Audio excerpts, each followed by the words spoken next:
Meanwhile, at Manage Comics, coming to you from a secret underground lair, these dedicated heroes discuss the business of comics, industry news, comic book retail issues, and the latest developments from Manage Comics. They are promoters of comics, champions of small business, and four-color heroes. They are the Manage Comics team.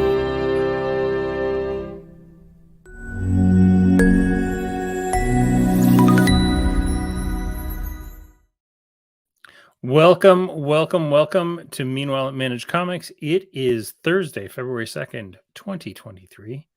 I, as always, am your host, Brian Garside, and with me is my partner in crime, Ivan Wine.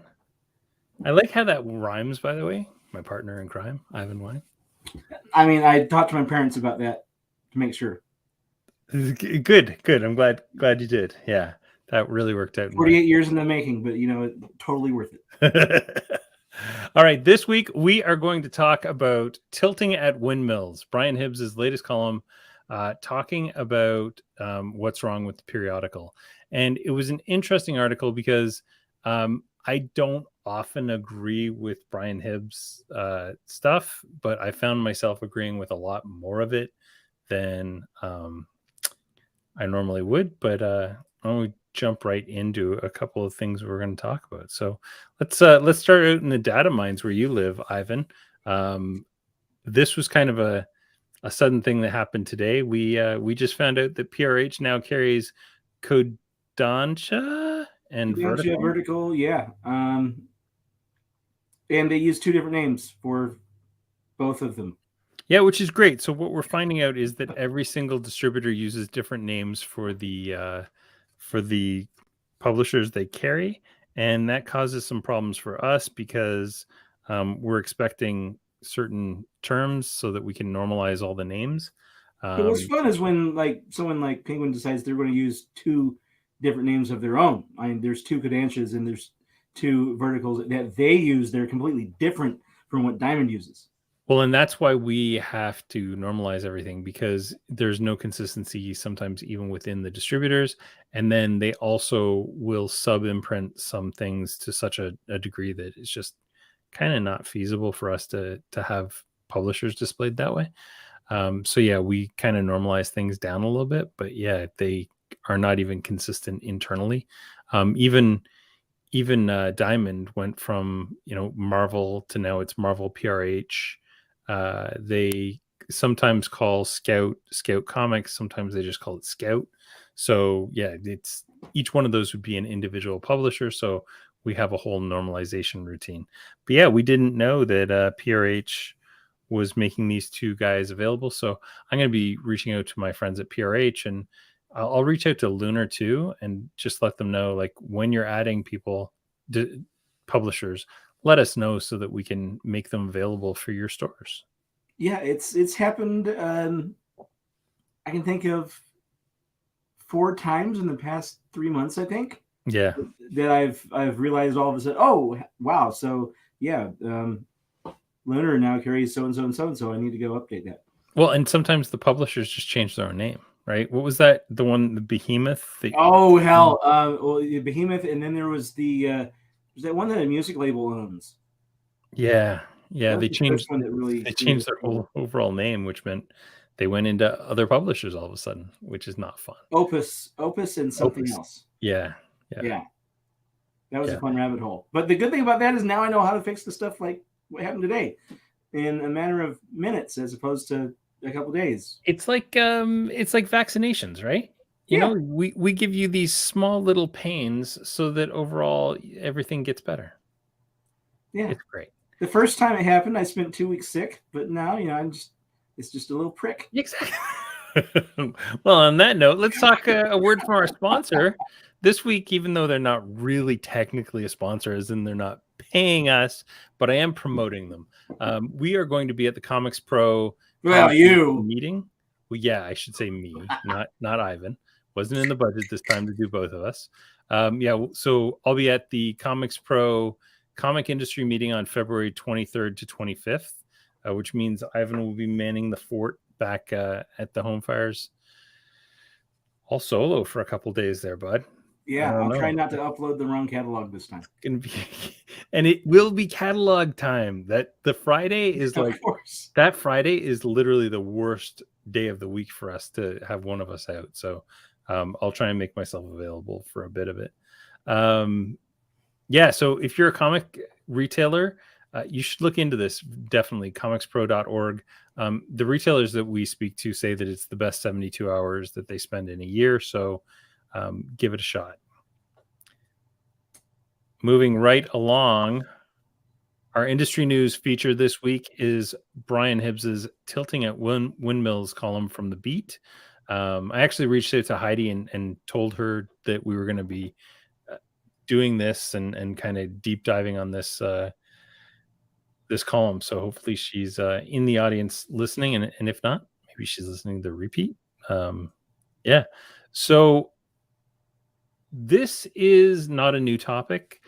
We've seen this a number of times, and in fact, I think Brian's gone here a few times just in the last few months. He wrote an article, I want to say 3 months ago, that was like I didn't leave the floppy left me, or something like that, where he was kind of going into some of these points, but they're a little more streamlined this time. So when we went through the article, I came up with 9 kind of focus points. And one of them is actually something that he had mentioned in literally the article before this that he kind of touched on briefly here. So I gave it its own thing.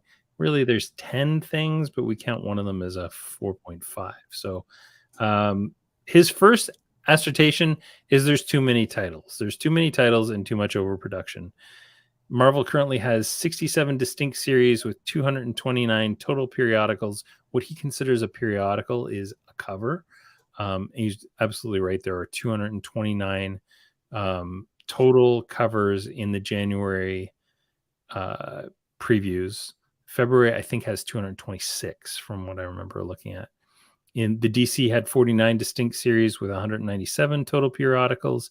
I think the February was a little less. It was 47 distinct series, and I think I counted 176 total covers. There were 24 Batman series, 5 different Avengers series. That may be overkill. I'm probably not the best one to judge, but yeah, I can see how that could be seen as overkill. The catalog is unwieldy and always has been, but yeah, Marvel and DC alone seem to be really kind of overdoing it with a lot of stuff. This is also something we'll get into in a couple slides. Both Alien number 6 and Alien number 1 are currently available for subscription if you're a customer, because Alien number 6 hasn't come out, and Alien number 1, the new series, will be coming out soon. So Marvel kind of gets crazy with this. Ivan, what do you think about the overproduction of titles? Do you think that it's a big problem? You manage a store.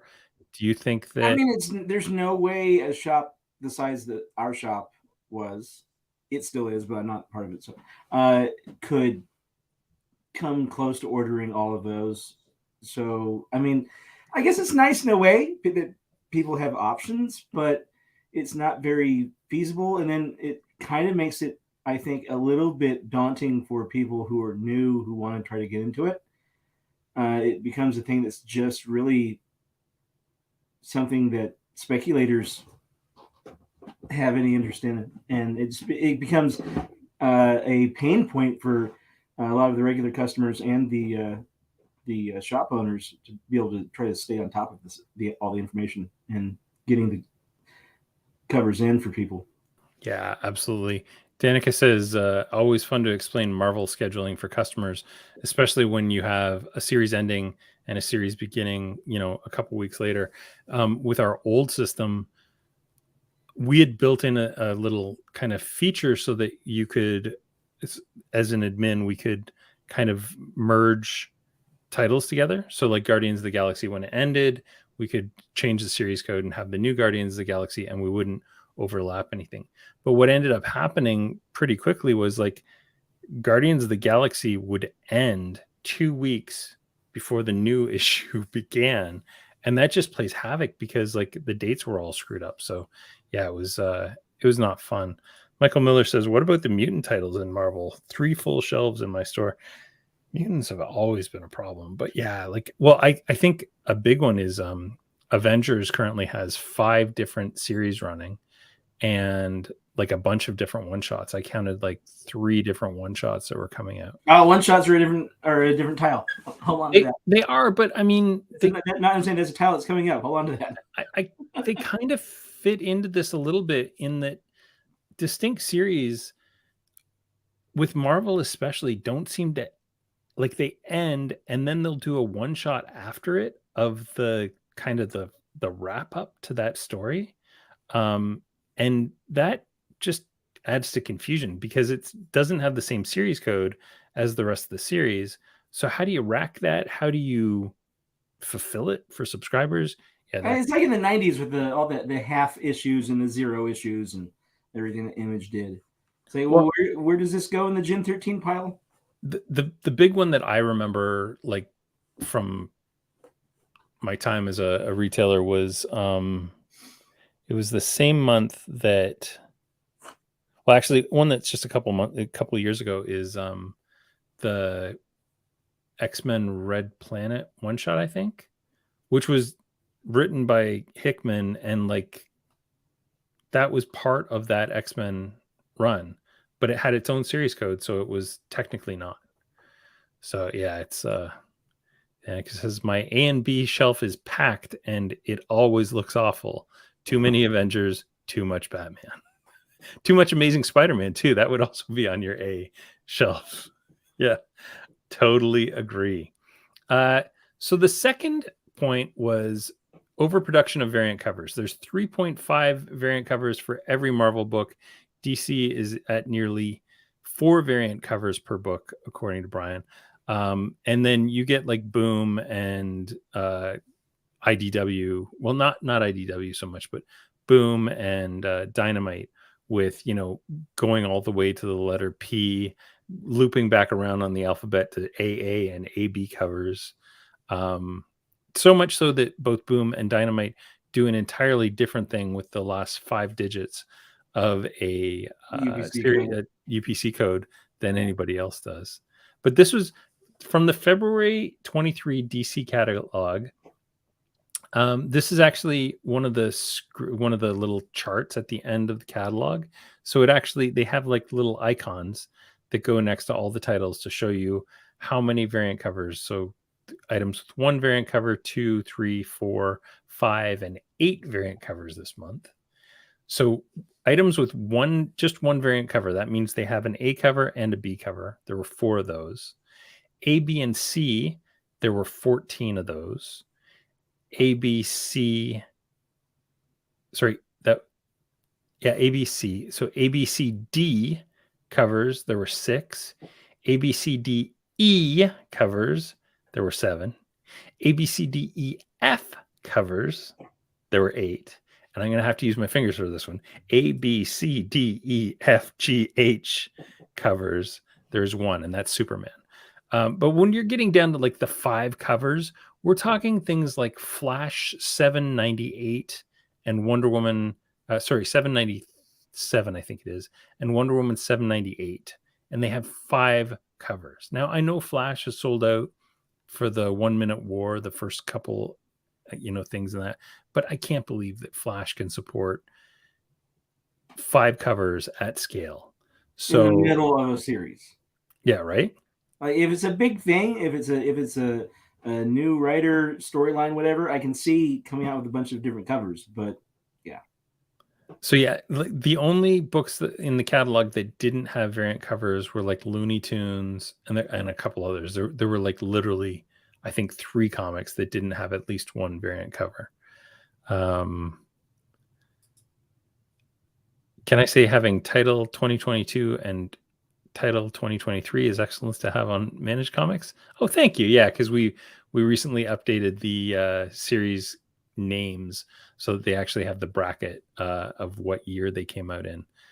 We may have to do some manual tinkering around with stuff that was released kind of the end of November, December last year that will actually, or sorry, that was solicited November, December that will actually come out in 2023. But we'll kind of go over those in the next little while. Danica also says, "Oh, Brian, ASM goes under S. I don't mess with descriptively alphabetically." I love it. We had the discussion briefly last week about housing, not housing, Hellblazer. Blah. Right. Yeah. Where Hellblazer fits in the grand scheme of things. So I think variant covers are definitely a problem.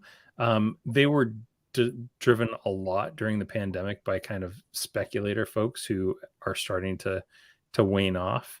So it'll be interesting to see what happens with variant covers. I think A and B covers are here to stay for better or worse. Which is fine. I'm completely okay with that. And you have your customers we've discussed before with the DC customers. They always want the cardstock cover. Cool. Yeah, and that makes sense. Especially like DC feels like there's a significant difference between the A and B cover, and we'll get into pricing in a little bit. But that's a good way for DC to get an extra $1 on the cover price. And honestly, it seems reasonable because the paper stock is significant. It feels nice. So yeah, it kind of makes sense. Incessant starting and renumbering of series. Jumping on points are now becoming jumping off points. Old versions of a series become unsellable. Collected editions become harder to rack. I think these are all amazing points. And, specifically with jumping on and jumping off points, anecdotally, my own experience is that when a series ends, that's a perfect point for me to break that habit. And so in Managed Comics, we've done some stuff so that you can clone old customers into a new series, which really helps with kind of that continuity thing. But there's still kind of an onus on the retailer to keep track of those things and maintain them. Yeah, like Kal-El, or Son of Kal-El becoming the John Kent Superman 6-issue miniseries, which is going to become another 6-issue miniseries at some point. It seems like the renumbering is it's almost at hypercritical levels at this point. Also, X-Men, like what's going on with X-Men this week? Yeah. What renumbering are we at? Yeah, it's I just noticed too that there's a new 007 series, and I wonder like what kind of attrition are you going to have for things like that where the numbers change so quickly. I think this whole point about old versions of a series becoming unsellable is really, really interesting because when you're in ASM, the new ASM series, and what are we, like, I want to say 13 issues in, it gets really confusing when somebody walks up to a back issue bin and is looking to grab the first 12 issues and grabs the first 12 issues of the wrong Amazing Spider-Man. And figuring that out is really hard. And here I'm supposed to be a data pro, and I sometimes catch myself going into Geek Fetch to fix things like the issue number 19 problem we had this morning, and almost editing a series from 2 years ago. I've done that so many times. I just did that with X-Force a little while ago. I accidentally renamed a whole bunch of them to the most recent series, and I was totally wrong. Charles LePage says restarting and renumbering really becomes confusing when you want to read those series in order. Absolutely. And Jeff says sucks for organizing in the bins. Brainwave Relaxation says, look, bottom line is I don't mind if publishers want to do one variant cover, but let it be incentivized. Example, $3.99 regular cover or a variant by an iconic artist like Neil Adams, Bernie Wrightson, etc., $5.99. Yeah, and I don't know that how they do it is important. It's like we just need to get the SKUs down. There's so many SKUs, and it's become really impossible for a retailer to figure out how many copies of cover H they want. Danica says Marvel is really bad for restarting series with the same name and the same teams. Squirrel Girl, anyone? Captain Marvel? Or the most recent Ms. Marvel like one shots, which we'll get to in a couple seconds. That's a whole other issue. And they seem to have no discernible reason why they're one shots and not a series. And they don't do anything to help with the way they do the trades when they come out either. Yeah. No, exactly. To figure out the Black Panther trade organization, I spent the better part of an afternoon trying to organize those properly and never did it to where I felt comfortable. Yeah, absolutely. Number 4, the number of miniseries focused on characters with ongoing series. So the obvious examples of this are Batman and Harley Quinn, so Harley Quinn always seems to have another miniseries going on with her ongoing series, which, doesn't seem to make it past about 50 issues. So, and then Batman, I just pulled up the Batman page on Managed Comics, and I was inundated with about 25, I think, Batman miniseries that are currently ongoing. Well, DC is what, 60, at least 65% Batman. Well, honestly, I think it's 25% of all titles are Batman focused, but then you've got like Justice League and stuff like that, which are Batman, adjacent. When Suicide Squad was out, there was Suicide Squad, The Blaze, and Get Joker all at the same time. And I remember my son wanted to read a Suicide Squad comic, and because I'm a terrible father who lets him, read things he probably shouldn't be reading, we were trying to figure out which one was kind of the current Suicide Squad series, and we ended up leaving with nothing because we couldn't figure it out. And I do this for a living. This is my job. Yeah. Imagine how opaque it is for anyone else. Right.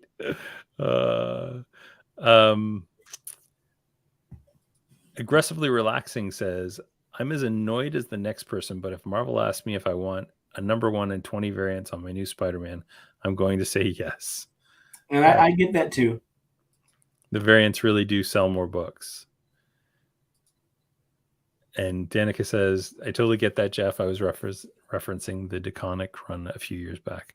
Oh, that was about something entirely different. The Captain Marvel stuff. Yeah, I know variants do sell more books, but I think we could have fewer variants without making quite so much mess. That's my theory anyway. I don't know. I mean, I would never have done this, for example.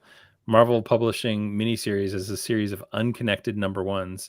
Peach Momoko's Demon Days is a great example of this. There's 1, 2, 3, 4, 5, 6 different Demon Days series or one shots, and they were originally solicited as a 6-issue miniseries, and then they became these crazy one-shot things that were totally unconnected. And I'll tell you, looking at the numbers that we see from subscriptions, those numbers for the later volumes fell through the floor. And I think it's because people didn't know what they were getting anymore. What was that series in July with Moon Knight and Venom and I think Captain Marvel? Well, there was also the Captain Marvel or the Ms. Marvel one-shots recently with like that's what it was. Yeah, Girl and yeah. I mean, so many people had issues with that, trying to get that straight for their subscribers. Brainwave Relaxation says, based on your experience with the back-end data you've had access to, how many comic shops truly stock all copies of the covers? It's virtually an impossible endeavor along with SKU management. Yeah, absolutely. Like what we see is that the majority of stores will order most covers strictly for subscribers. So if people aren't pre-ordering those individual covers, then they're not getting ordered. And with a lot of the covers, the art doesn't even show up until after FOC in some cases. I don't know if those things are getting ordered at all. And we'd have to do sometimes well after FOC. Oh, it's insane. And even you can have a cover image at FOC that is entirely different than the print image. Not to mention that trade dress is normally missing from most covers at FOC. It's pretty rare where we see the logo and all the UPC information on a cover at FOC. And sometimes they take the art and completely switch covers. Like the cover C, we've changed our mind, and that's now cover F. Oh yeah, and when that happens, it's like, and I remember that happened with like a Wolverine about a year ago, and it was like not just that, but they also changed that. I think the other cover was a Tim Vigil one, and they made that like a 1 in 10 variant or 1 in 100 variant, and then the opposite cover. No, I think it was Kevin Eastman on Wolverine. I'm pretty sure. And they made that open order, and it was originally like the 1 in 10 variant. So that just changes numbers even. Yeah. Did I say Jeff's Demon Days would sell more if they were in a series? It just confuses everybody. 100% Absolutely. agree. And I don't understand why Marvel does this, especially Demon Days and Ms. Marvel. Those are two things. You got Peach Momoko, who people just love and would pick up that as a series. And Ms. Marvel, like the people that love Ms. Marvel and will follow her. So I don't get it. I wish there were variants that gave money towards some sort of creator retirement plan. Well, I think, and that's from aggressively relaxing. I think, that's a whole other conversation to have about, comic creators and how they're basically just paid freelancers for sure. Jeff says we stock all Marvel and DC covers on the shelves. As deep as they go, Jeff, because like with Superman, I think we're up to the letter P. That's interesting that you go that deep, especially the 1 in 100 variants and stuff like that. I'd really be interested in seeing how that works out for you. Pricing and periodicals. So Brian's thing was that $3.99 is becoming the standard. $4.99 through $9.99 is something Marvel and DC do often. So Superman #1, and I checked 1, 2, and 3 are all at a base $4.99 cover, and the cardstock cover Bs are going to be $5.99.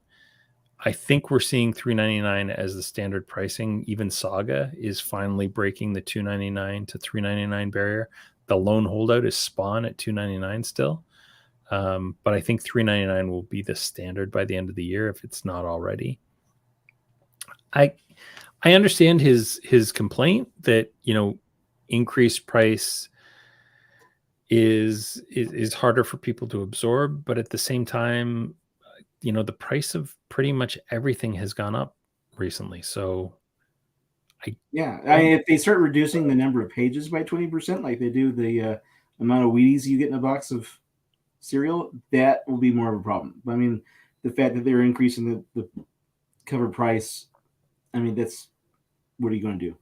Yeah, and the page count has maintained kind of a standard 24 to 40 pages. I think these Superman issues are 32 pages, but I don't know off the top of my head. Brainwave Relaxation says, I say publishers should go back to newspaper quality on a regular cover. Price pointed at $1.99, then do the variant cover cardstock $3.99 to $5.99. That would really boost sales. So I don't know that comic stores could afford a $1.99 cover price. That means that they're going to be getting $1 per comic, and it's pretty hard to make a living off of $1 these days. Even $2 and $3. You think that the shops get things for 50% off? That makes it pretty hard. The weight of the paper, probably. I don't know. I'd have to scientifically check it out. But I would think the weight of the book wouldn't be that much different either. It's not. And with shipping the way it is now, yeah. Plus, the thinner paper leads to a higher chance of there being issues with them wrinkling and damaging in transit. So I'd be through the roof. Just the printing damages would be through the roof. I don't think it would actually decrease it to $1.99, even if you had paper stock. Just looking at, I remember the Kirby omnibuses that were all printed on newsprint. The errors in those things was the highest I've ever seen in trade paperbacks, and those things already went through some sort of quality control, but we saw tons of like little nicks and things like that. Just the paper is too fragile at that point, I think. The radical lowering of wholesale discounts to retailers. So the Penguin Random House standard discount is 50% off. In the old days, a lot of shops could get a 55 to like 59% discount from Diamond.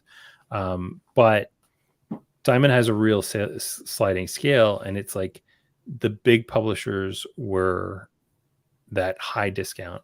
But as you get back further in the catalog, you can be at a 40 to 50% discount pretty quickly, because it's kind of based on the number of copies towards the back of the catalog that you're ordering.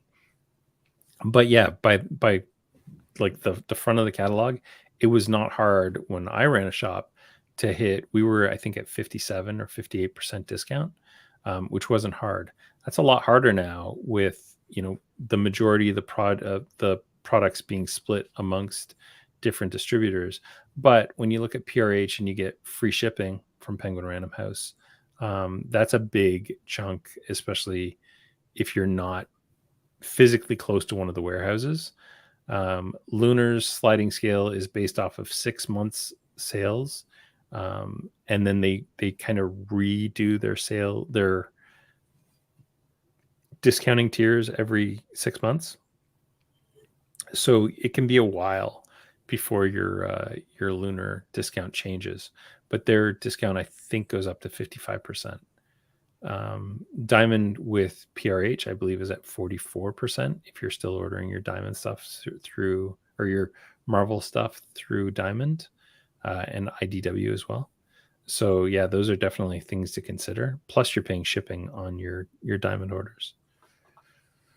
But yeah, that's a big one, and shipping has increased dramatically, which actually cuts into your discount. So that 58% discount when your shipping goes up by 14%, which accounts for 10% of your overall bill, that can really eat in. And as a Canadian, our bills were crazy for shipping back, and that was before the gas crises and everything. So I can't imagine what they're looking at. Ours were pretty crazy, and that was here in the US. Yeah. Number 7, FOC dates slipping. So this was something he had actually mentioned in a previous column that he kind of touched on a little bit in this one.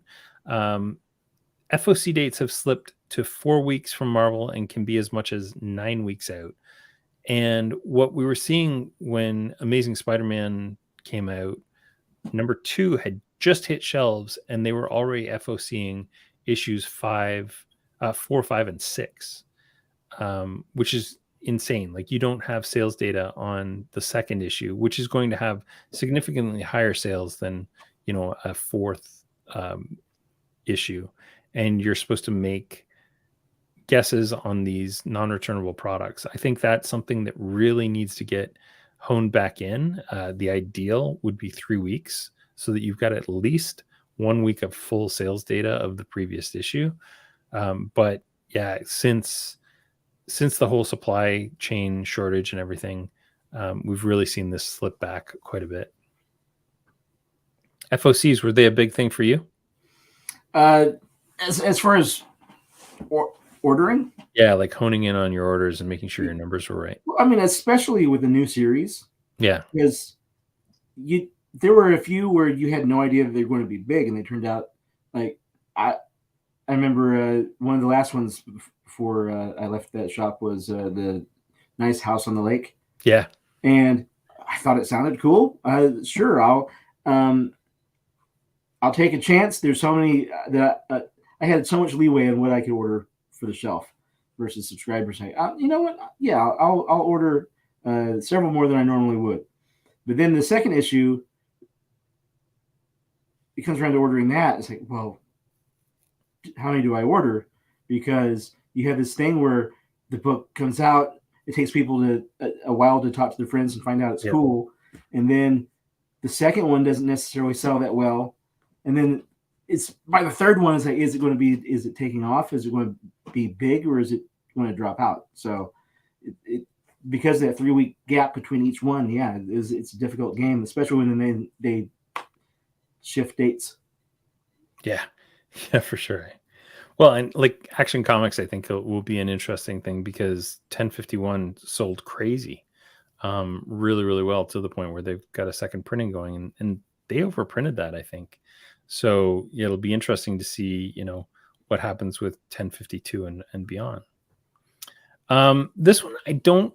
I'm of two minds with this one. I don't think it's as big a deal as what Brian seems to think, but the moving target of street dates, I think DC being Tuesday and Wednesday for everyone else is just confusing. I think DC was just being.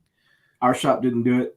Yeah, and you know what? I would say half of the stores that we talk to don't do it, but half of them do, and they say that it really helps out on Tuesdays. Yeah, and then there's the other part is stores are putting books out on shelves ahead of street dates and breaking street dates. And what Brian says is that when rule-abiding stores are following street dates and the outlaws put stuff out, that it really makes the rule-abiding ones suffer. I wonder too how much of that is on purpose and how much of it is accidental, because man, it would get confusing with the number of things that come in. Well, I'll be honest. Our lunar shipment almost routinely came in the Wednesday before, right? And in almost an entire, like 6 days before street date. Yeah. So it would have been pretty simple. And there was a few times we almost did put out the wrong. I would have to put on huge letters on the side of the box, do not put this out. No, absolutely. So you can't actually check that stuff in until closer to street date. And yeah, that's a problem, because there's so much stuff going into a comic store these days. It's not like 5 years ago. Like I talk to retailers regularly who say they're getting 3 and 4 shipments a day of, 5 and 6 items, or today it's going to be 150 items. Tomorrow it's 22 items. It's just constantly happening. I haven't followed up on this a little bit, but got a couple. Michael Miller says, my new comics day is Wednesday for everything. That's Oxford Comics and Games, by the way. John at JAS Comics says we didn't. I think he means we didn't do Tuesdays and Wednesdays. Yeah. Danica says we're closed on Tuesdays, but even if we were open, I'd have kept it all on Wednesday. Well, here's the thing. I don't. Well, you go ahead. To come in twice a week if they don't make that choice themselves, or if they're across the city and it's a bit of a trek. Absolutely. Exactly. Here's the thing. I mean, if you have people who are mostly DC customers, sure, your Tuesday is going to be great because all those DC guys come in and they're not going to be in the next day for their Marvel. But who's going to come in 2 days in a row necessarily to pick up their big pull if they have Marvel and DC? Most people I know would just hold off and wait till Tuesday and wait till Wednesday so they can get their entire pull. Yeah, absolutely. Jeff says we just do Wednesday as well. Unless they want an excuse to come grab a beer, which right they would be doing anyway. Absolutely. Yeah, so I don't know that the breaking of street date, I get it. It's a big deal when it's a big book. I think it's probably happening more often inadvertently than on purpose. And I know it can be a problem. I think the big issue is there should just be one day. It simplifies marketing, and comics have such a huge marketing problem, which we'll get to in a couple seconds. Video games, DVDs, everyone knows it. Tuesday. Right. Yeah, and so with comics, it was Wednesday, and it should always be Wednesday. So this is my favorite one, and I'm going to go long on this one. We're already at 42 minutes. This is not the tight 30 that I like to be. Very little to consumer promotion and marketing. This drives me absolutely up the wall. The new catalog came out last week. I just went on Bleeding Cool, and the very first story. No, sorry, Is this? Yeah, this is Bleeding Cool. First story in the comic section. Scarlet Witch will end Peach Momoko's Demon Days at Marvel. That book will not be solicited till the end of February. A customer cannot come in right now and say, I would like to get the new Peach Momoko Demon Days, which, by the way, is a one-shot. If it was just a miniseries, wouldn't be a problem. But no, I want the one-shot. Well, I'm sorry, I can't put that aside for you because there's no solicitation information whatsoever for this right now. So of these like 6 stories, 4 of them are about books that will not even come out for another 4 months. Right now, we should be focusing all of our marketing power on the catalog that came out 1 week ago. And publishers, stop it. Just stop it. Do not tell people about something that a store cannot reserve right now. End of story. End it. Make it. I've had discussions with my customers when I ran a shop. I had discussions with my customers about this because I had one guy who was one of our whales that he ordered a lot of stuff and he was into a lot of different things. And there'd be, I'm going to make this up, there'd be like a ROM Space Knight compendium they'd announce in June that wasn't going to be coming out until December. And he wanted it, and it'd be a limited run, of course, because it's like this big hardback thing, right? So, but by the time it got to where it was solicited, where he could order it, he long forgot about it because he has 50,000 other things on his mind. So that's a really great point. And there's actually a solution for that. In the book trade, they actually put out solicitations before, like well before something's going to be available. And so there are solicitations for a lot of Marvel and DC stuff right now that we could have on Managed Comics right now for things that won't be published for another year. That big, huge, you can probably see it, Who's Who, the red one. I had that solicitation information for the 2nd volume of Who's Who literally weeks after the 1st volume came out because Penguin Random House made that stuff available to us. They could be doing that. And I feel like trades and that kind of stuff, like omnibuses, those are almost a different thing. And I think that information needs to get to retailers as soon as it has to, especially because it's a limited print run, and they want to make sure they have enough printed for the people that want it today. So it would stand to reason that let's get as much money as we can. Yeah, no, I think that totally makes sense. They need to do that. Okay, so I'm just going to go back through the chat. We've got the amount of times I've had people ask to add something to their file the day it's announced. Danica, eye rolls. Absolutely. But I mean, to be fair to the customer, this stuff should be available in Managed Comics the day it's announced. The second that Peach Momoko's newest explain to the customer, well, there's a thing called an FOC date. Yeah, and this is how the FOC date works. And there's an initial order date. Ivan. And this is how the initial order date works. And one's a month and one's 3 weeks, and then there's this.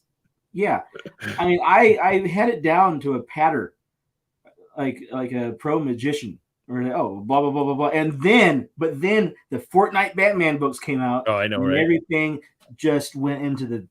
And now every single Jeff says, agree, frustrating. Patrick Brower from Challengers Comics Conversation says, oh, my brother, testify. Hey, Patrick. And Michael Miller says, my problem has been the other side. I don't get promotional materials like posters until after the comics. Absolutely. That's insane. So my thing right now is like, where's the promotion for Superman #1 that's coming out in a couple weeks? No, we're gonna talk about Return of the Justice League right now. That's not going to happen until the end of 2023 when you have a Superman comic that I think has like 14 friggin' covers on it. Like, come on. This is just insane. Danica says, I agree. It should be on Managed Comics. You're part of the process and it only builds sales if we have ways to put things on a code even before, if we have ways to put even the code on someone's file. Absolutely. I agree. Yeah, it builds better goodwill between your customers and the shop and the distributor and everyone else. Yeah, no, for sure. Danica also says, exactly, Michael, what good is a poster after that comes out after FOC? after Hey, FFP. everyone has a locker that needs to be covered with something sometime, right? That's the only reason they make posters. So yeah, we want to hear what your thoughts are. So hit us up at geez, I should get a meanwhile at managedcomics.com address. I can have that done in 5 minutes after we're done here. You hit us up at meanwhile at managedcomics.com if you got questions. Just wait 5 minutes until after this airs so that I can create that. But yeah, we want to hear what your thoughts are and what you think about you know, all these things that Brian talked about. So I'll include a link in the show notes to this, and I think there actually is a link right now in the show notes to the column. Give it a read and let us know what your thoughts are. So let's really quickly, I'm going to go into total promo mode about what we're doing at Managed Comics. Let you guys know this is already 48 minutes, which is way over my tight 30. Tight 30. So we just did an update last night. Taras and I put out a whole bunch of stuff.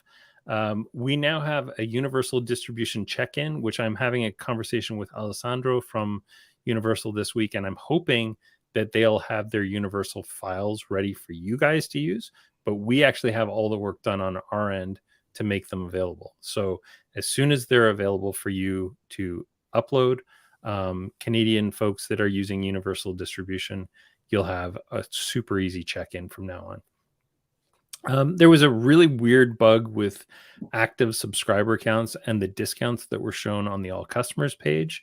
It was showing a wrong number, so we went ahead and fixed that. The discount was being correctly tallied for the check-in. It was just looking wrong on the customers page, so we fixed that guy. There was a weird initial order download issue where it was also presenting zeros on initial orders. I swear it didn't used to do this, but it was doing it recently. So we just removed any items that had zeros. Alt and title fixes on the customer facing pages. So for accessibility reasons, we made sure there's alt and titles there. And we created a download data file CSV for Managed Comics Classic customers on the check-in page. So at the end of it, when you create your pull list, there's a new check-in file there that you can check out. And our biggest change ever is our new order history that's going to be on the ordering page. It'll have a whole ton of information there about sales and everything. I actually tried to test this in QA and I don't have the right data. So we've actually moved it to production and I've got it on a hidden URL that I'm going to share with some of my friends to get you guys to look at it. Right now, it is not doing what I want it to do, even on production. So I need to get that kind of figured out before I give this to folks. But we definitely have been working on this since I think November last year. It's a huge piece of the pie, and it's going to be a big change for everybody. All right, let's see. Oh, there we go. And what is kind of coming up next? So this week, Natalia is working on PRH initial order text file. So it'll your PRH stuff will actually come up in a text box that you'll be able to copy and paste into PRH's stuff. I didn't actually know that PRH's system was so different until Ivan pointed it out a few weeks ago. So we've changed that. First pointed it out back in June. Patrick Brower says, "I'm your friend." Very excited for this. I know. I mean, because Patrick, I remember having to open up the CSV and copy paste, and then you got to take out the zero. So yeah, that's why I was like, whoa. Now that I work here, and I have the ear of. Patrick was actually talking about the initial orders. You're on my list, Patrick. Don't worry. Oh well. Pretty much everybody that's in this chat right now is on my list. So you guys are all taken care of. I'll be sending out an email probably early next week because there's a couple little things that I want fixed before I go sending this out. Otherwise, y'all are just going to be sending me emails saying, "Hey, it's not doing this thing." I know. We're adding a default location for Shopify, so we still don't support multiple locations with Managed Comics right now, but we're going to add the ability to set a default location for when you do your check-ins. Looking at things, I don't know if Managed Comics will ever fully support multiple locations, just the way it is. It will be able to do a lot of stuff on the managed comics side, but it's when we communicate that information over to Shopify. Just in some tests we've done, trying to send it to multiple locations causes failures more times than it causes non-failures. So yeah, until Shopify gets their API sorted out, I don't think we would do multiple locations, but it's pretty easy for you to change inventory locations once you're in Shopify. So and do transfers and everything. yeah, for sure. And you can sort by recently updated and that kind of stuff as well. We are adding a whole ton of auditing options to pre-orders so that you can see exactly when a pre-order was placed, whether it was placed by the customer or by an admin, when the pre-order was accepted, when the pre-order was approved. All that stuff with dates are going to be there in the next couple of weeks. Dal from Challengers pointed out a accidental shortage thing that we realized had to do with dates and the way we were calculating dates.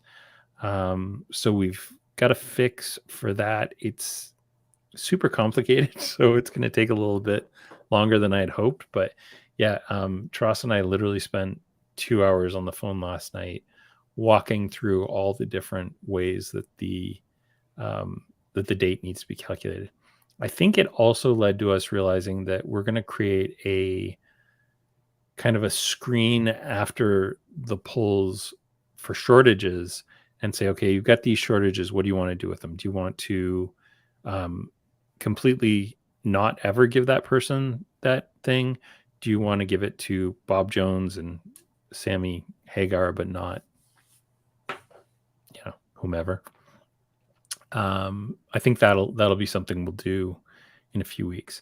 And we've also got tons of Geek Fetch updates that we're working on, including new UPC and ISBN rules that will make our data management easier. If you look at that list, the bottom half of that list is all stuff for Ivan and I, but it benefits stores because we'll be able to manage the data a lot better and solve some problems. Find the errors before they become a bigger error. Yeah, and we're just noticing real problems with A and B covers lately that we want to be able to nip in the bud, like 5 minutes after the catalog information gets into us instead of 2 weeks later. Yeah, or when they switch things, we can be on top of it as soon as they switch it, hopefully. Danica says, I can't tell you how excited I am about the pre-order update. Patrick says that Dal sounds like a fake name. And personally, I would give Sammy Hagar any book he wanted before anyone else in our club, me included. Oh, Patrick, that's why you can't drive 55. All right. I think on that terrible joke. So next time on Meanwhile, Ivan and I are going to deep dive into a couple of sketched columns that are out there. And we're going to try and keep it at a tight 30, Ivan. Tight 30. We're at 56 minutes now. I know. I couldn't stop. So yeah, we'll there's a couple of really good columns on sketch.com about kind of the 2022 in review, and James Tinian did an interview about the state of 2023. Patrick says, I love David Harper. So yeah, David Harper wrote the stuff on sketch.com. I think that's going to do it for us this week. Does that sound good to you? All right, let's do it. All right. Well, in the meantime and in between times, as we say this week and every week, keep selling comics, and we will see you next week.